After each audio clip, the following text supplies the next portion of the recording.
My name is Andreas von Arnauld, and I'm a professor of public law and international European Union law at Kiel University.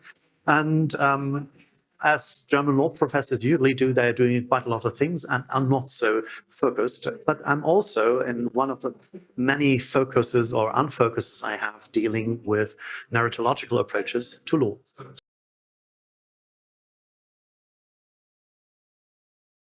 So narratives do play a decisive role, basically, when it comes to facts. And so on the surface, it might be strange to look for narratives and legal argumentation.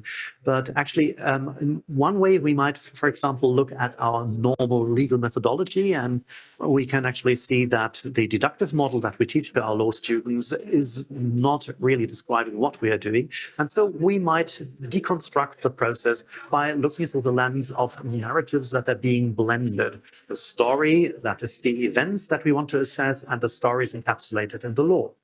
And also we might look for grand narratives to which courts will turn when they come to a critical juncture where they have to decide to reach out beyond the text, especially when it comes to constitutional norms or human rights norms, to make sense of the promise of the Constitution or the human rights document.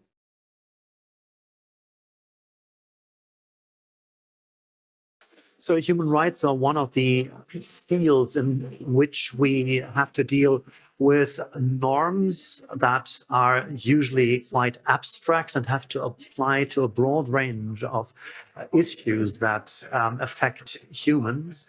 And so oftentimes we are being challenged through new developments and new situations which we have to assess according to a rather generic norm. And to make sense of this norm, we have to reach out. And this is what the courts do also in matters of migration. Sometimes they use the narratives to live up to the promise of human rights, and sometimes, unfortunately, they also use them to argue rather parochially and to block the path to Europe for migrants.